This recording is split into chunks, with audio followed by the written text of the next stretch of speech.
¿Qué tal? Buenos días. ¿Vamos a racionar la energía eléctrica en este país nuevamente, como en los 80s o no? De eso y más hablamos hoy en República.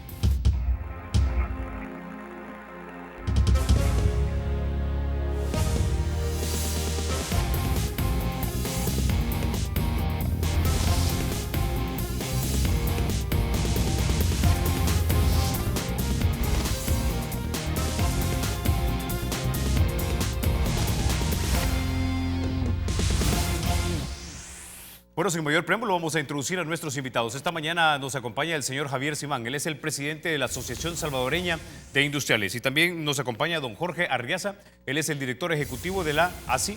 Bienvenidos, caballeros, a República. Gracias, Carlos, por la invitación. Es un gusto estar en tu programa esta mañana. Bueno, señor Simán, señor Arriaza, comencemos. El día de ayer, conduciendo Teleprensa, fue como una especie de déjà vu para mí. Cuando lo escuché decir a usted que existía la posibilidad de repente, incluso a la señora Aida Muñoz, de la posibilidad de racionamiento de energía eléctrica en este país, como que si estuviéramos regresando nuevamente a esa década. Antes de continuar, quiero que escuchemos precisamente lo que dijo la directora ejecutiva de la Cámara Americana de Comercio. Escuchemos. Es importante saber que cuando hay un rompimiento de la cadena de pago a las empresas de energía, a las distribuidoras de energía eléctrica por parte del gobierno, llegamos a la consecuencia que va a haber un momento en donde las empresas generadoras térmicas van a estar limitadas, ya están limitadas para la compra de combustible.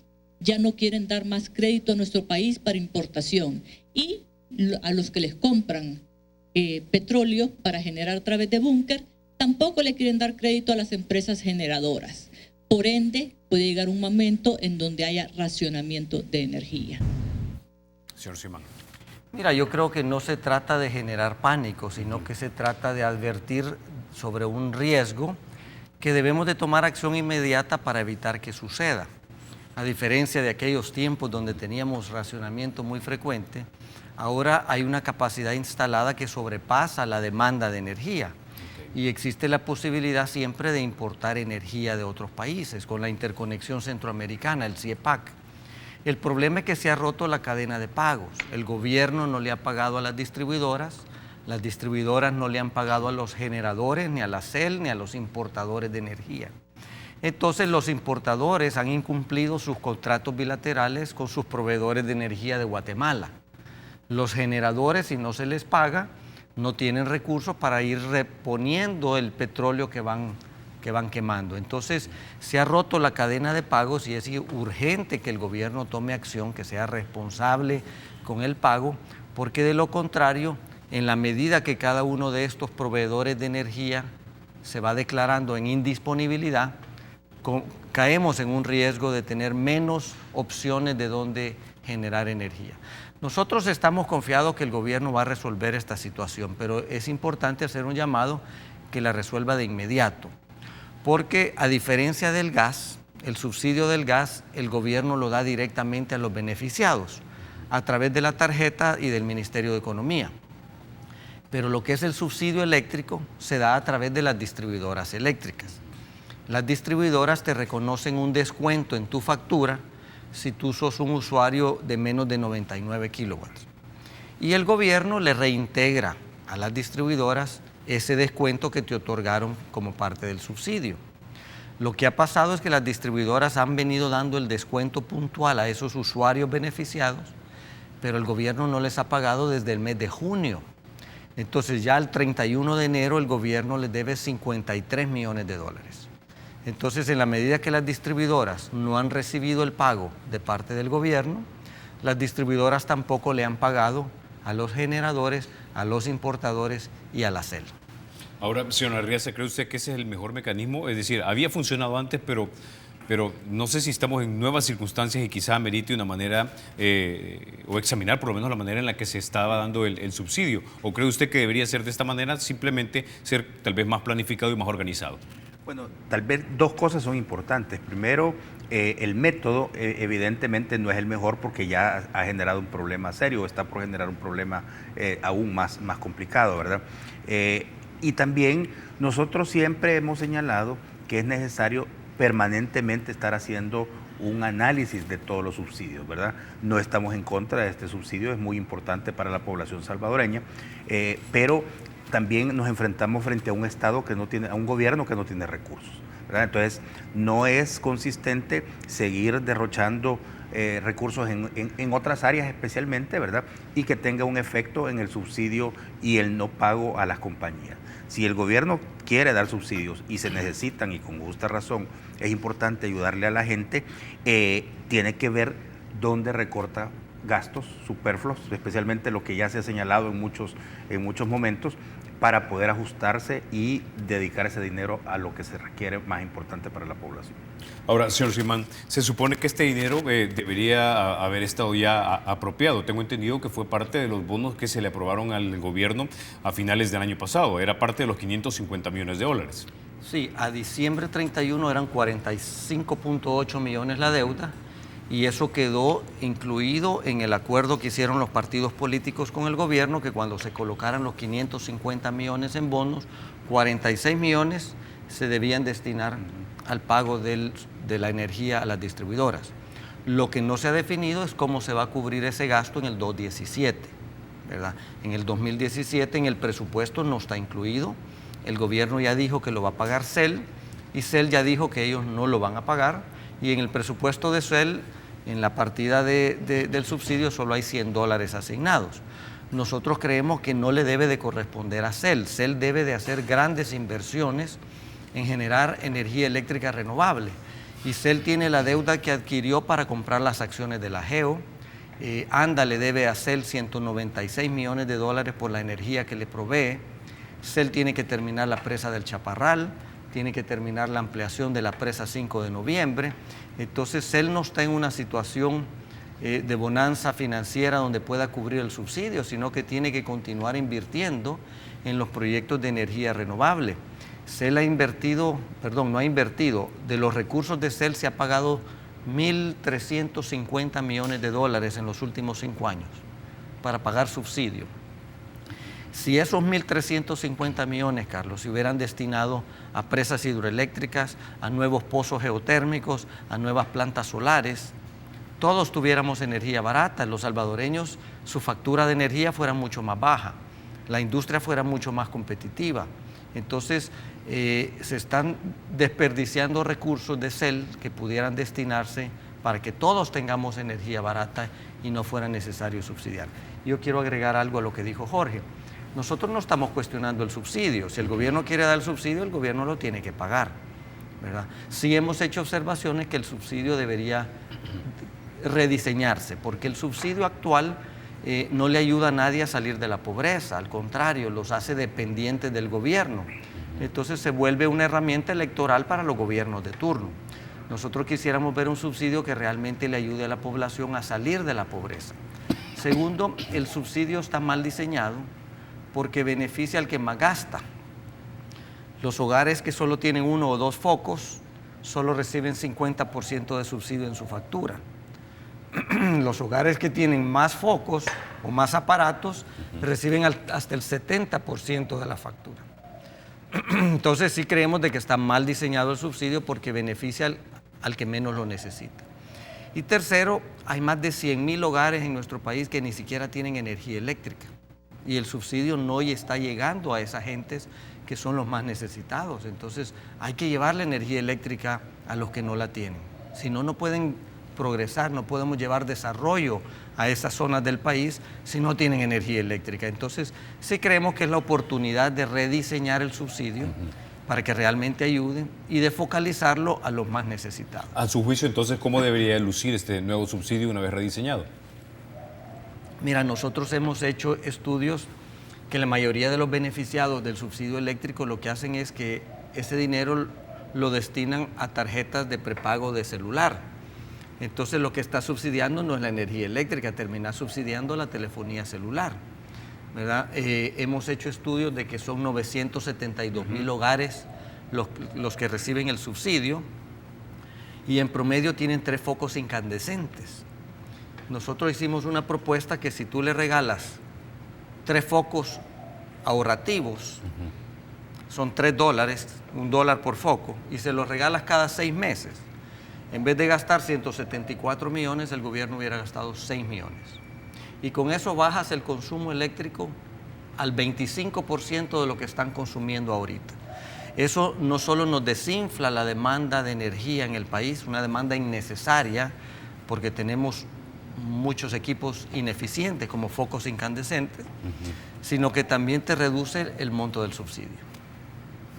Ok, bueno, eso es en la parte del subsidio, pero señora Arriaza, pregunta, da la impresión, porque si el señor Xiomara nos decía que se le ha cancelado casi 1.350 millones en pagos de subsidios que no le correspondería a esta autónoma, da la impresión que entonces lo que tenemos es un problema de maniobras contables y de administración de recursos. Es decir, ¿es eso lo que está pasando? Bueno, en primer lugar, como muy bien lo decía el doctor Simán, hay subsidios mal diseñados, ¿verdad?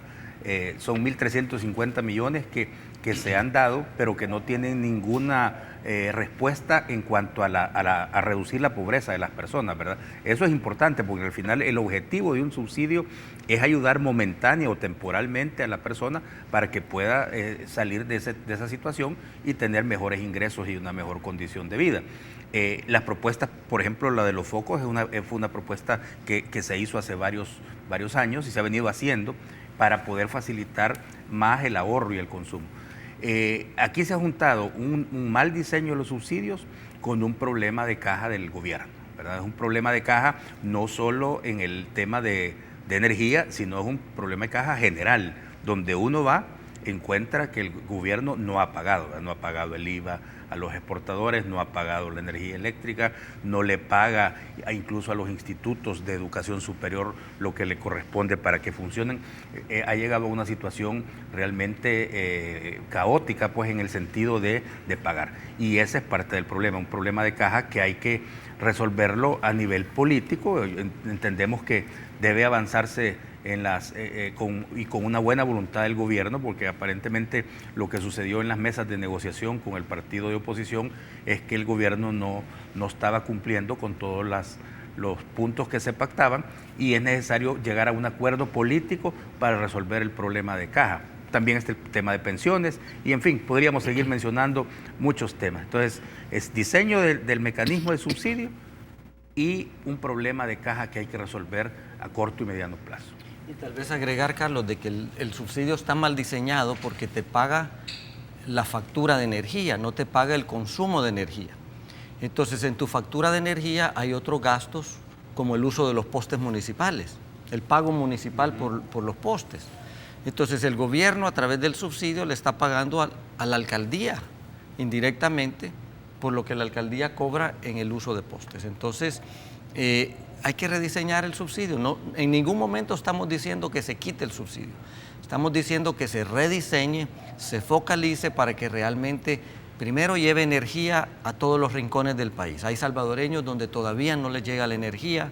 ¿Cómo puede haber progreso y desarrollo en esas zonas si no llega la energía? Entonces, lo principal es llevar la energía a todos los rincones del país. Y segundo, focalizar el subsidio a los más necesitados y rediseñarlo para que realmente les ayude a salir adelante, les ayude a salir de la pobreza, no a continuar dependientes de los gobiernos de turno. Ahora, ¿y este subsidio debería estar incluido ya dentro del presupuesto general de la Nación, el ordinario, o deberíamos estar dependiendo siempre de que nos presten para poder pagarlo? Claro, ese es uno de los que hemos señalado en el presupuesto de la Nación, que hay una serie de gastos que ya sabemos que el gobierno va a incurrir, como los subsidios, como el pago de las pensiones de los que se jubilaron con el sistema anterior, pero no están incluidos en el presupuesto. A cambio, hemos visto algunos ingresos que están inflados, que probablemente no se van a llegar a recoger. Entonces, tenés un presupuesto totalmente desbalanceado donde no se está incluyendo el pago de subsidios, pero estás oyendo al gobierno decir que el subsidio va a continuar. Entonces, lo que va a pasar es que va a llegar un punto donde las distribuidoras ya no van a poder seguir dando ese descuento a los beneficiados si el gobierno no les paga. Esta no es una situación de hoy, esta es una situación que viene desde junio del año pasado, que no se les ha pagado. Entonces, ya ha pasado suficiente tiempo para que el gobierno de alguna manera hiciera algún pago a las distribuidoras. Entonces, lo que va a pasar es esa nuestra preocupación, Carlos. Las distribuidoras ya no van a poder seguir dando el descuento y el gobierno va a tener que buscar la manera de cómo dar el subsidio directamente, así como maneja el subsidio del gas. Ahora, ¿han hecho algún cálculo de cuántas horas podrían verse racionadas si es que eso se llegara a dar, que es una medida extrema? Mira, es que yo creo que el racionamiento es una situación extrema que pudiésemos llegar si el gobierno no cumple el pago, porque la capacidad instalada de generación es más que suficiente para cubrir nuestra demanda. Y aún así se importan aproximadamente 200 megas de energía de Guatemala, ¿verdad? La demanda en nuestro país es como 1000 megas y hay casi 1900 megas instalados, más lo que se puede importar de Guatemala. El problema es que ¿quién en Guatemala te va a vender energía si todavía le debes la energía que te vendió? El problema es que aunque tengamos la generación en nuestro país, si no le has pagado para que compren combustible, no pueden generar. Y tampoco CEL tiene la capacidad de cubrir toda la demanda, porque los embalses de las presas hidroeléctricas no están a su nivel máximo, ¿verdad? Entonces, CEL también se ha visto afectada en no recibir el pago por la energía que ha entregado. Entonces, no, como te digo, no se trata de generar pánico que va a haber racionamiento. Se trata de advertir de una posibilidad a la que podemos llegar si no se resuelve este problema ya. Y tampoco es que va a suceder todo de un solo, porque hay generadores que tienen más combustible que otros. Entonces, es en la medida que cada uno de los generadores se va quedando sin combustible, se va a declarar en indisponibilidad. Ok, ya que tocamos esto de racionamiento, hay otro servicio también que es vital, en ese sí ya tenemos racionamiento, que es el del agua. La pregunta es si tenemos la capacidad instalada para poder darle servicio a buena parte del territorio nacional y de la gente, o si es simplemente otras razones por las cuales eso está pasando. Bueno, el agua siempre ha sido un problema bastante permanente, digamos, desde hace varios años. Es obvio que hay que mejorar varias cosas, hay que mejorar la parte de la red de distribución de agua, hay que hacer inversiones fuertes. El mismo presidente de ANDA lo ha señalado y ha estado presionando para que se aprobaran los préstamos de Francia, ¿verdad? Pero se requiere aún más inversiones, ¿verdad? Es un tema que tal vez no está llegando al nivel de la crisis de energía, pero sí es una crisis que pudiéramos señalar como silenciosa, es decir, donde quien soporta directamente es el ciudadano cuando pasa un día, una semana o un mes sin agua, ¿verdad? Y esperamos pues que también ahí se tome en serio el tema de las inversiones. Es que en general el problema de la inversión pública en estos últimos gobiernos se ha visto bastante disminuida, es decir, temas en la parte de inversión en energía, en la parte de agua, en infraestructura de carreteras, no se ha avanzado lo que se tiene que avanzar, porque han caído en un problema fiscal en el cual pues es más difícil tener recursos y por supuesto más difícil hacer las inversiones que se requieren. Y también agregar, Carlos, de que el 49% del agua que ANDA saca se pierde en las tuberías por fugas o se pierde por robos de agua, conexiones ilegales de agua. Entonces, ANDA viene y pide más préstamos para abrir más pozos, pero eso es como que en tu fábrica el 49% de tu producción sale mal. Y tú, en vez de reparar tu fábrica para que salga el 100%, estás pidiendo préstamos para poner más máquinas y producir más. Entonces, eso es lo que le hemos señalado nosotros a ANDA. Primero, resuelva el problema de las fugas, porque está desperdiciando el 49% del agua que saca. Y segundo, necesita invertir en reparar esas fugas, porque de lo contrario está consumiendo más energía. Porque esos motores, que son motores antiguos, que están rebobinados muchas veces, que son bien ineficientes, están constantemente arrancando y apagando porque se pierde presión en las tuberías. Entonces ANDA consume el 17% de la energía que se produce en el país, pero no la paga. Le debe 196 millones de dólares a CEL, a pesar que tiene por decreto legislativo, tiene una tarifa preferencial de 7 centavos por kilowatt, mientras todos los salvadoreños pagamos 13, 14 centavos. Entonces CEL está dando energía barata a ANDA y ANDA no le paga. Y ANDA está consumiendo el 17% de la energía porque no repara las fugas en sus tuberías. Entonces es un círculo vicioso, como bien dice Jorge. ANDA debe invertir en ser más eficiente, en un mejor mantenimiento de sus equipos y sus tuberías, porque de lo contrario se está desperdiciando el agua. Y tenemos un cálculo de cuánto es la inversión pública para poder poner, digamos, no sé si decir al día, pero ponerlas en buen estado, lo que debo decir, el sistema de tuberías que distribuye el agua. Mira, nosotros no tenemos ese dato, pero hemos visto en algunas municipalidades algunos proyectos de distribución de agua que han sido muy efectivos, con paneles solares para funcionar los motores. Ellos succionan el agua y la distribuyen a toda la comunidad. Entonces, de alguna manera se debe ir buscando descentralizar el suministro de agua, especialmente en las áreas más alejadas de la capital. Ok, con esa idea nos quedamos, vamos a la pausa. Cuando regresemos vamos a hablar acerca de el endurecimiento de la aplicación de ciertas leyes de Hacienda para que se pague lo que se le va del Estado. Ya volvemos.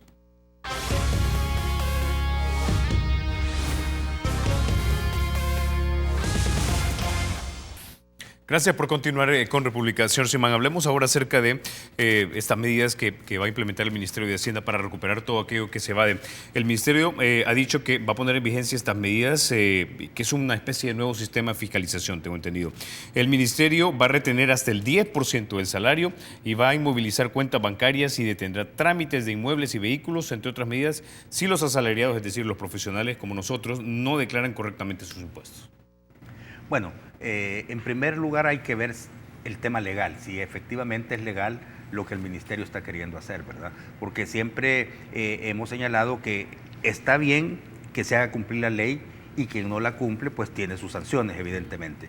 Pero también es incorrecto que el gobierno quiera abusar de su control, en este caso el tema de los impuestos, y tomar medidas que legalmente no competen, ¿verdad? En segundo lugar, hay que definir muy bien que el gobierno insiste en recaudar entre las personas que ya tributan, ¿verdad? Pero no dice absolutamente nada de todo aquel sector informal y de todos aquellos que no tributan, y hay evasión millonaria en IVA, en renta, en todos los impuestos, pero al final no se define una política clara para poder recaudar en ese sector en el cual lograrían mucha recaudación pues, y muchos ingresos para el fisco, ¿verdad? Entonces es un tema que hay que ver. Sí preocupa también la forma en que lo expresa el ministerio. El viceministro de Ingresos aparece dando estas noticias, aparece el director de aduana también, que por cierto hemos tenido algunas dificultades en los últimos días con aduanas. Entonces, lo que da la sensación es que es lo que precisamente estaba señalando el doctor Simán, el gobierno no pareciera que quiere colaborar, sino que quiere generar medidas de control, ¿verdad? Pero sin incentivar a que se cumpla la legislación. Y eso al final no lleva a una actitud positiva de los contribuyentes. Ok, antes de ir con usted, doctor Simán, quiero que escuchemos lo que dijo el doctor Portillo Cuadra cuando estaba opinando precisamente acerca de este endurecimiento de las leyes actuales de Hacienda. Escuchamos. A mí me preocupa realmente las noticias que he escuchado, que no han sido confirmadas todavía por el ministerio, sino que fueron dadas por un medio nacional, donde se planteaba de que si las declaraciones de renta estaban mal elaboradas o había algún tipo de error u omisión, se iba a descontar el 10% de los salarios de los trabajadores, y en el caso de las empresas se iba a inmovilizar sus cuentas. Yo espero que esto no sea así, porque el Ministerio de Hacienda no tiene facultades legales para retener el salario ni para inmovilizar cuentas bancarias, porque esa facultad la ley solo se la da a un juez y el Ministerio de Hacienda no es un juez. Ahora, debo decir, el ministro de Hacienda, don Carlos Cáceres, nos mandó un mensaje y nos dijo lo siguiente, señor Simán. Dice, una aclaración, las medidas anunciadas por Hacienda no implican cambios en las leyes tributarias, por lo tanto no hay endurecimiento de las leyes. Lo que anunciamos es el cumplimiento de las leyes actuales. Las acciones anunciadas solo es aplicar sanciones a quienes no pagan sus impuestos. Mira, yo creo que esto afecta no solo a los empresarios, como se quiere hacer creer. Esto afecta a todos los ciudadanos. Entonces, los ciudadanos tenemos derechos, y para preservar esos derechos existe un debido proceso que se debe de respetar. Cuando a ti llega un auditor del Ministerio de Hacienda a fiscalizarte y determina que hay un impuesto que debiste haber pagado, tú tenés la oportunidad de ir al ministerio a debatir ese impuesto y a presentar tus pruebas. Si aún así el ministerio no los convences, tú tienes la opción de apelar al Tribunal de Apelaciones de Impuestos Internos. Si tú pierdes en esa segunda instancia, tú todavía puedes apelar a la Corte Suprema de Justicia. Cuando ese impuesto se vuelve firme y exigible, es cuando el ministerio lo debe de cobrar y es cuando el ministerio puede recurrir a la Fiscalía General de la República para que haga efectivo el cobro. Pero hemos visto intentos en tratar de hacer efectivo el cobro muchísimo antes de que el ciudadano recurra a las instancias de ley que tiene. Hemos visto 2 iniciativas de ley en la Asamblea de parte del FMLN. Una es permitirle al ministerio hacer efectivo el cobro inmediatamente después que su auditor determina que debes un impuesto. Eso es totalmente arbitrario y violenta el debido proceso y tus derechos de que eso sea escuchado por un juez y determinado en una instancia superior.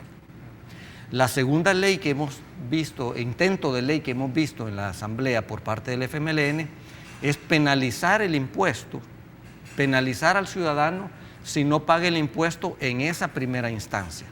Entonces sí hemos visto intentos de violentar el debido proceso y los derechos de los ciudadanos, de apelar una decisión del Ministerio de Hacienda, porque muchas veces esas decisiones son arbitrarias y tú tienes derecho a defenderte y a presentar tus pruebas de que no debes ese impuesto. Entonces, sí nos preocupa mucho que estamos viendo una intención de cobrar impuestos inmediatamente después que el auditor lo señala y no cuando el ciudadano ha hecho uso del debido proceso de ley, ¿verdad? Eso es lo que nos preocupa. El Ministerio de Hacienda está en toda la facultad de hacer efectivos el cobro de impuestos, tiene las herramientas para hacerlo y lejos de estar tildando a los empresarios de evasores, debería cobrar los impuestos a esos empresarios que dicen que son evasores, ¿verdad? Y segundo, lo que te decía al principio, esto es algo que afecta no solo a los empresarios, afecta a todos los ciudadanos. Ahora, señor Arriaza, precisamente hablando de los evasores, el señor Alejandro Rivera, que es viceministro de Ingresos, estimaba que al cierre del año anterior 750 millones de dólares se le habían evadido al Estado salvadoreño. Bueno, pues es que la verdad es que mientras no se amplíe la base tributaria, mientras no se tengan controles más efectivos sobre mucha gente que genera comercio, que genera actividades en el sector informal, no se va a poder recaudar esa cifra que dice el señor viceministro, ¿verdad? Porque esto no es una evasión directa de las empresas. Es decir, puede haber empresas que por alguna razón, por cierre, por quiebra o por alguna situación, pues sí, evidentemente han dejado de pagar esos impuestos y tendrán habrá una sanción en este caso. Pero el gran problema está en esa ampliación de la base tributaria, porque no se puede seguir recaudando más con las mismas empresas. La mayor parte de empresas y socios con los que nosotros trabajamos tienen todo en regla, tienen todo en orden y aún así plantean que hay muchas veces insistencias o fiscalizaciones del Ministerio de Hacienda para verificar si no han pagado o si hay alguna situación indebida. Pero no se va a buscar a los que realmente están evadiendo, que son los que ni siquiera aparecen en los registros del Ministerio de Hacienda. Y hay que señalar, Carlos, de que esa instrucción del Ministerio de Hacienda no va en contra de los empresarios, va en contra de los asalariados. Aunque hay medidas también para las empresas, dice, se les va a retener el 25% de sus ingresos y no se les va a dejar comprar maquinaria si no pagan el IVA y la renta, según el nuevo esquema de fiscalización. Ahora, nosotros como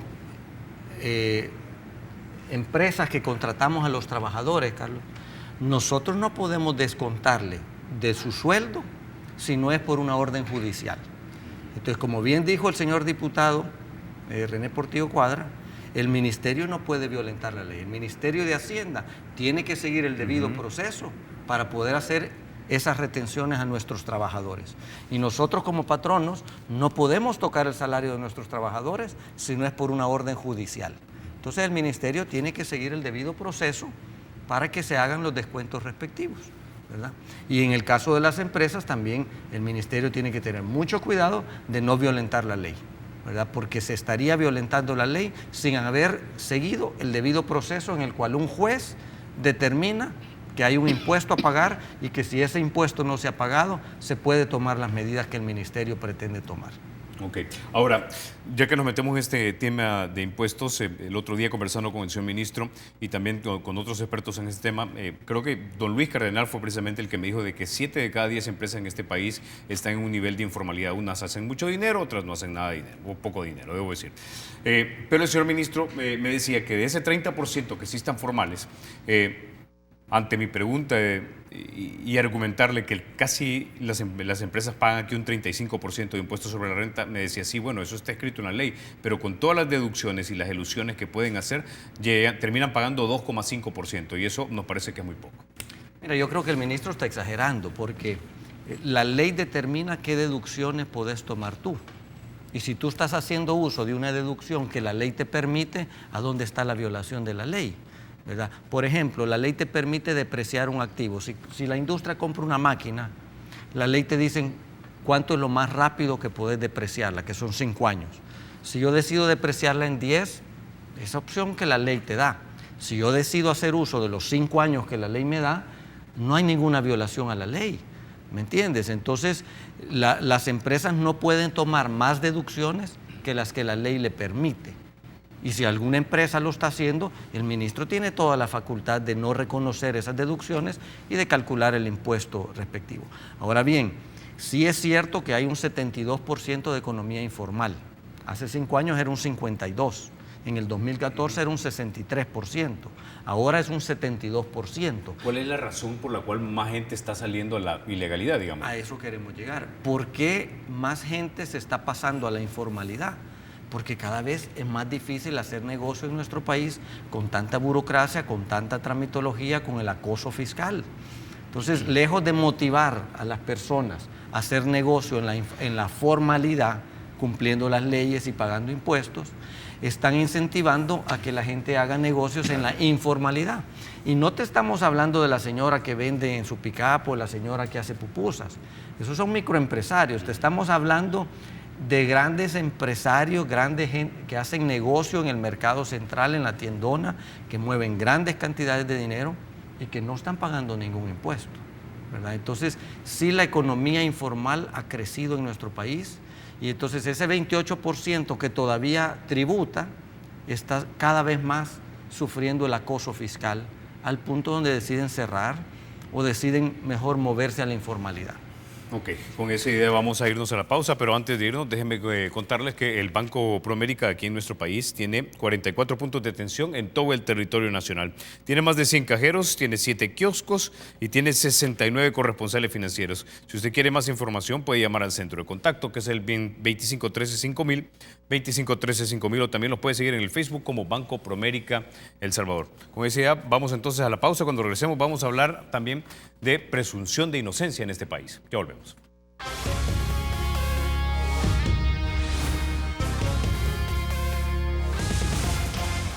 Gracias por continuar con República. Bueno, antes de pasar al tema de presunción de inocencia, señor Simán, algo se me quedaba en el tintero y es lo siguiente. Da la impresión que si tenemos una economía altamente informal, 72% decía usted, y esta informalidad ha ido creciendo, tal vez la solución sería reformar de alguna manera la cantidad de trámites que tenemos, de tal manera que se estimulara la formalidad, ¿no? Fíjate que nosotros hemos visto que este gobierno, con el afán de recaudar más, ha pasado nuevos impuestos que, lejos de incentivar la economía, lejos de incentivar la formalidad, están alejando a los ciudadanos de la formalidad y están reprimiendo la economía. Te doy un ejemplo. El impuesto a los ahorros, el impuesto de renta a tus ahorros, el impuesto a las transacciones bancarias, alejan al ciudadano del sistema bancario. Porque por no pagar ese impuesto, el ciudadano prefiere guardar su dinero debajo del colchón que depositarlo en el banco. Entonces, se está fomentando la informalidad en vez de estar fomentando la formalidad. Entonces, en ese sentido, creemos de que hay muchas leyes que tal vez tienen un tinte muy ideológico y no pragmático. Una ley tiene que servir para su propósito. Pero si tú tienes un gobierno que cree que el empresario es evasor, que el empresario es malo, todas las leyes que va a aprobar van dirigidas en contra del empresario. Y eso desincentiva, ¿verdad? Si tú tienes a un director de aduanas que cree que el empresario es contrabandista, su afán es detener todo lo que pasa en aduanas. Entonces, ahí es donde tenemos una diferencia de visión. Nuestro país es un gran exportador a los Estados Unidos.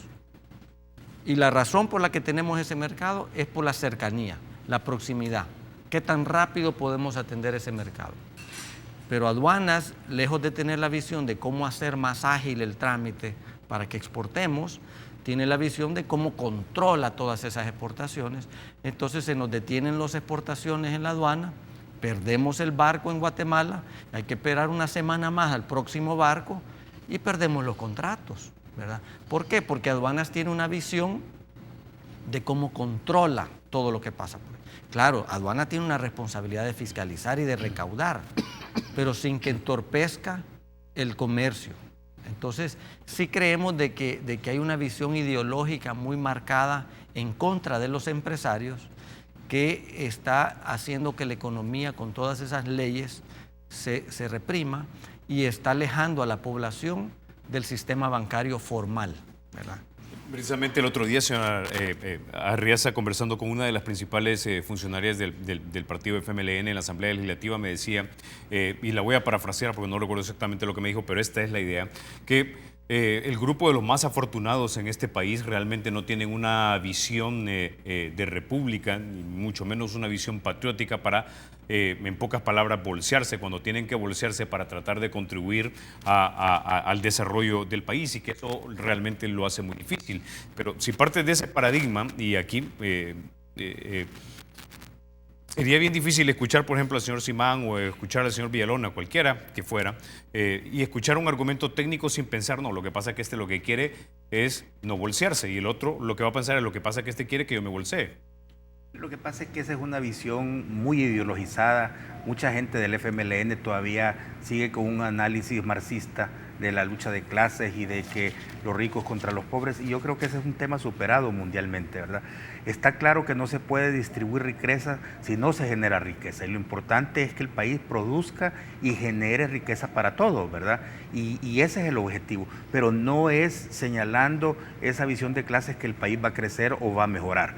La verdad es que eso lo único que hace es entorpecer, generar una visión negativa en el país y no contribuye a nada. Nosotros creemos que en el FMLN debe haber también un cambio, una apertura de visión hacia un mercado mundial, hacia una economía globalizada, y no seguir bajo ese mismo concepto de lucha de clases, ¿verdad? Cuando escuchamos al señor Villalona, por ejemplo, emitir sus argumentos o a otros dirigentes del FMLN, lo único que encontramos es un pensamiento ideológico de los años 80, ¿verdad? Bastante rezagado, y que no contribuye en nada al desarrollo del país. El país solo va a poder salir de la pobreza cuando se genere mucho más productividad y mucho más riqueza, y todos los salvadoreños puedan estar integrados a un empleo, puedan tener seguro social que realmente les dé las medicinas que necesitan, hospitales que les ayuden en los momentos difíciles, un sistema educativo que ayude a que los muchachos y que los jóvenes realmente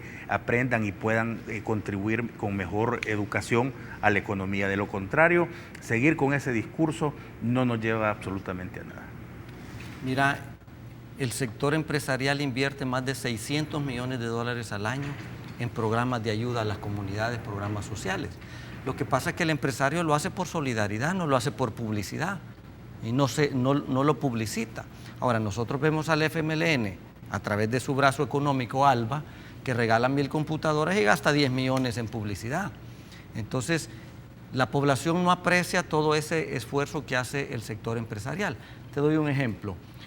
Ayer visitamos el Instituto Nacional Tecnológico Industrial, que la semana pasada salió en el periódico que está totalmente abandonado por el gobierno.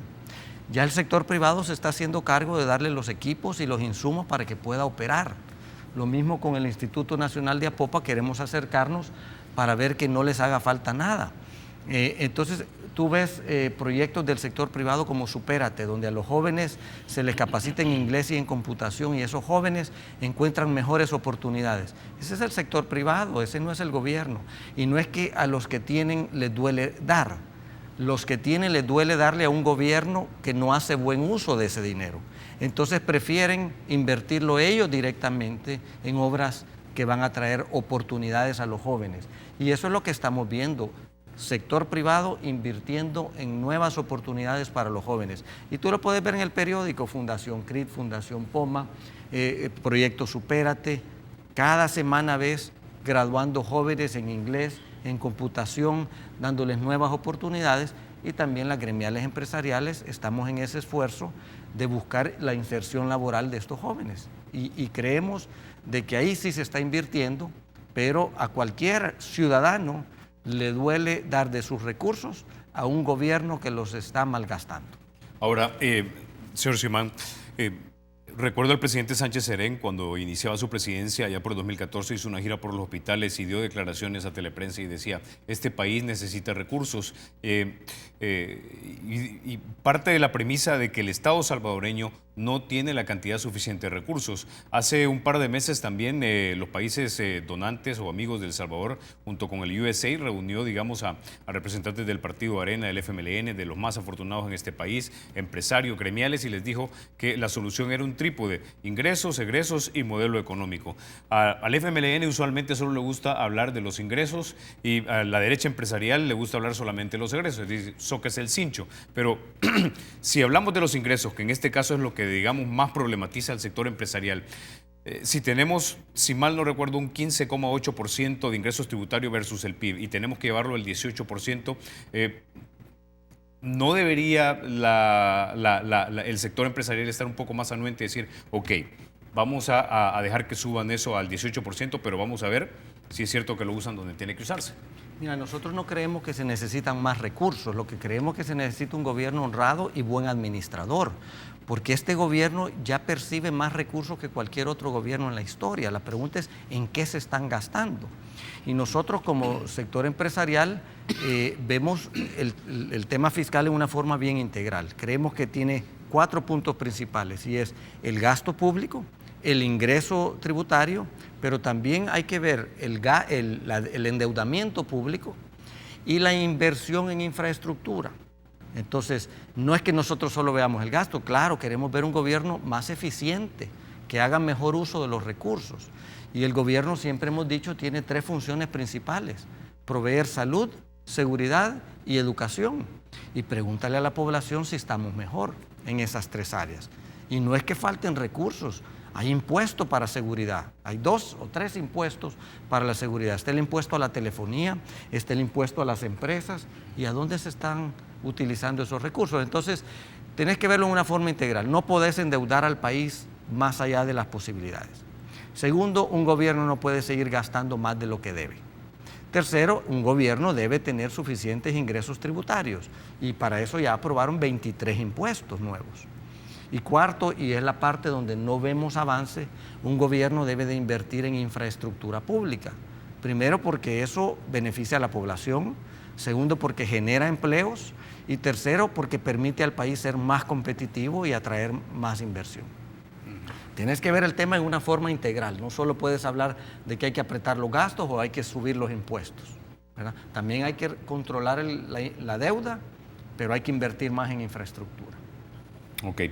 Bueno, tengo una pregunta más para ustedes, un tema, digamos, que nos llamó poderosamente la atención. Ayer fueron arrestados 2 abogados de un par de empresas. Estos abogados aparentemente son de buena reputación. El Centro de Estudios Jurídicos de El Salvador emitió un comunicado que decía que actualmente ellos miran con peligro cómo se está caminando sobre una línea muy fina que divide la presunción de inocencia, que le garantiza en toda república a una persona, digamos, el derecho a que se le preserve la autoimagen. Fíjate que no conocemos los detalles del caso, pero por lo que hemos escuchado y leído, pareciera que hay una violación al debido proceso. Pareciera que la Fiscalía se está prestando al juego del Ministerio de Hacienda. Y yo te digo, cuando la Fiscalía actúa bien, apegado a la ley, toda la población los vamos a apoyar como lo hemos venido apoyando. Pero cuando se violenta el debido proceso, se entra en un proceso muy peligroso de violación de derechos. Y lo has visto cuando a alguien lo acusan de un delito. ¿Qué es lo que hace la policía? Primero lo presenta al público encadenado, es decir, con las esposas. Con las esposas. Cuando lo llevan a audiencia, lo llevan a veces hasta con el calzoncillo blanco, que es el uniforme de los reos. Entonces, desde el inicio, desde el momento que se captura a la persona que ha sido acusada, se le violenta su derecho a la presunción de inocencia y se le empieza a presentar mediáticamente como que es culpable.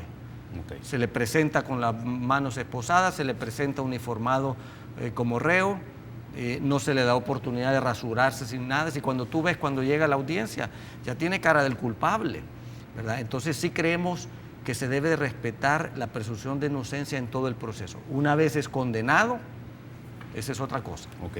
Bueno, ese tema irá levantando vuelo poco a poco. Vamos a seguirlo abordando en la medida que se vaya desarrollando. No me resta más que agradecerles, señor Simán, señora Arriaza, por haber estado esta mañana aquí en República. Un gusto. Muchas gracias, Carlos, por la oportunidad.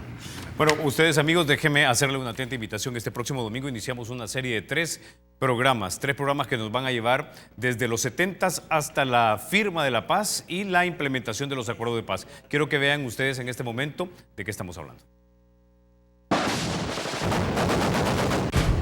Este domingo, 5 de febrero, conoce tu historia, La Paz.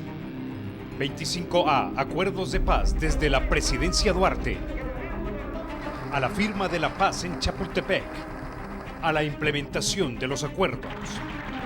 Diana Sofía Ware y Jorge Alvarado nos llevan en recorrido desde la inestabilidad social de los 70s, la guerra de los 80s, y la construcción de la paz en los 90s. 25A, Acuerdos de Paz. Este domingo, 5 de febrero, 8 de la noche, por Canal 33. Bueno, 55 de cada 100 salvadoreños nacieron después de que se firmó la paz. Así que muchos de ustedes quieren saber exactamente de qué trató eso. Se lo vamos a explicar de una manera muy sencilla, va cronológicamente y por supuesto entrevistamos a los actores que estuvieron involucrados en el proceso y cuando se ponían complicados le decíamos no. Sencillamente explíquelo porque sí queremos que lo entienda la gente. Dicho esto, se quedan ustedes con la emisión matutina de Teleprensa con Rafa García y Mayela Mena. Soy Carlos Toledo, gracias por vernos. Recuerden, la República es de todos, hay que cuidarla.